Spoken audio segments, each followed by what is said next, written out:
Welcome to the Everything Financial radio program. I am your host, Dennis Tubbergen. I am here every week at this time. If you are a regular listener, thanks for listening and welcome back.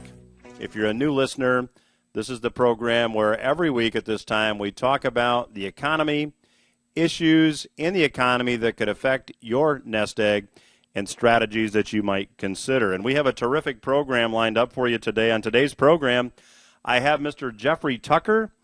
Mr. Tucker is the lead editor at Laissez-Faire Books. Mr. Tucker is also a prolific author. His books we'll mention when he comes out for the interview. They are must-reads, and Mr. Tucker puts out an article every day on the economy and liberty and other interesting topics, and I very much look forward to a conversation with him.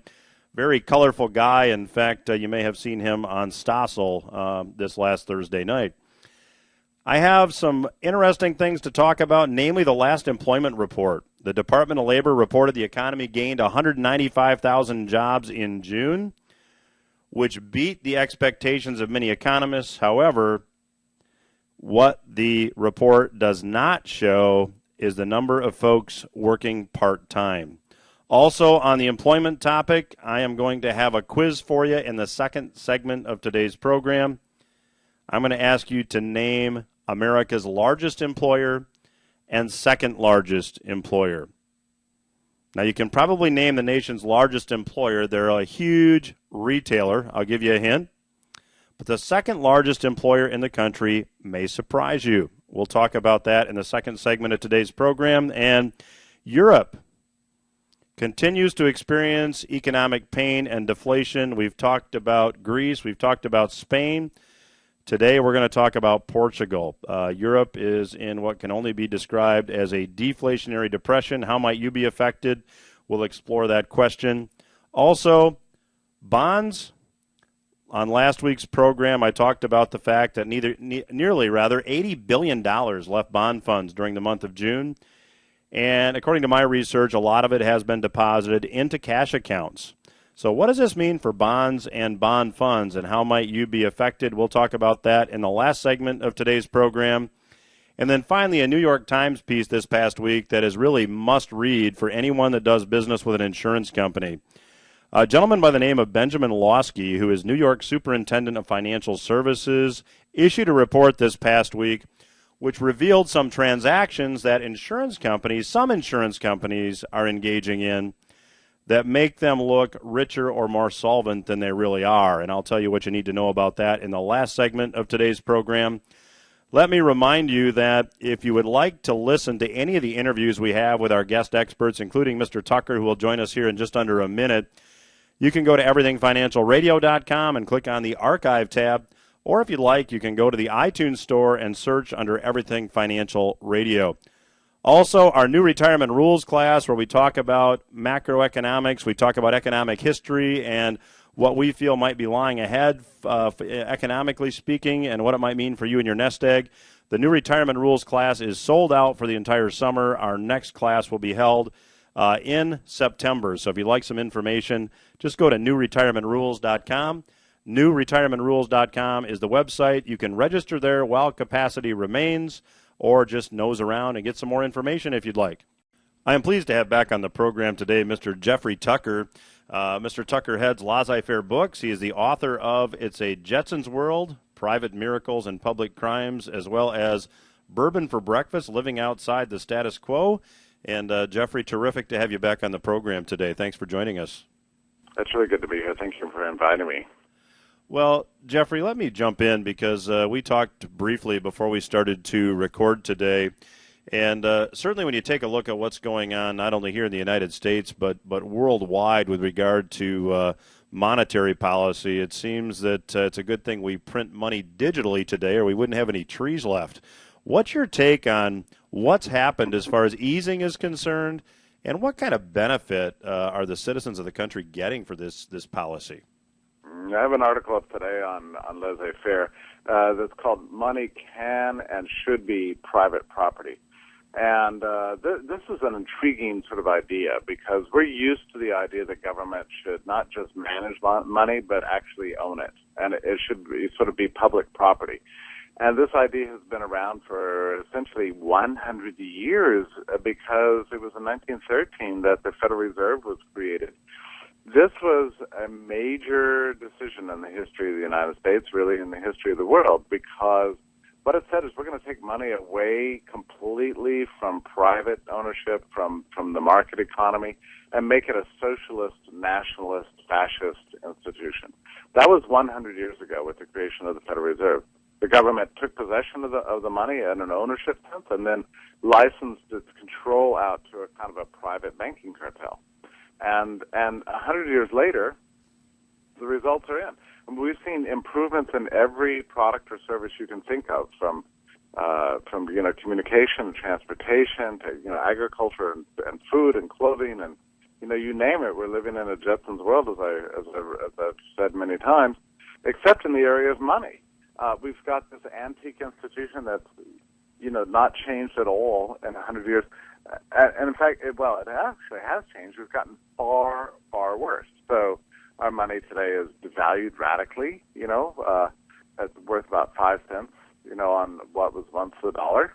But more importantly than that, it's been so abused. It's kind of fueled the growth of the Leviathan state, and the results are the massive, uncountable, unpayable amount of debt that the U.S. government continues to run, which range anywhere from 15 to 25 trillion, depending on how you calculate it. Unfunded liabilities in the 120 trillion region. I mean, this is all crazy.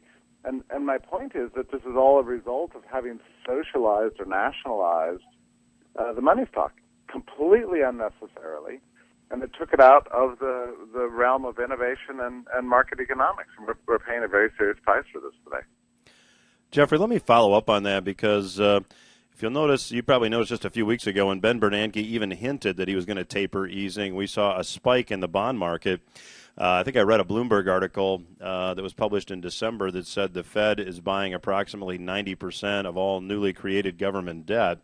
How does this stop? Can it stop? How do you think this plays out? Yeah, to the extent we've seen any kind of recovery since 2008 at all, it's been mostly a recovery in financials and banking stocks. What happened in 2008 is the Federal Reserve saw that there was a serious problem they had to repair, and they started throwing money down a black hole, really a bottomless pit called the banking system. That's the only thing that's really been saved by all of these antics. And, of course, it also created a tremendous scramble for return, forcing people out of savings and into the stock market, and ballooning, creating new bubbles and things. So we've got a system that cannot survive on its own without these endless subsidies and these multi-billion dollar buying programs that go on every single month in the Federal Reserve. The minute that they pull back and we start to see a shift in the balance sheets and in interest rates, we're going to see untold levels of problems. Now, people look at the kind of situation we have today and say, oh, look, the Austrians were wrong, there's no inflation.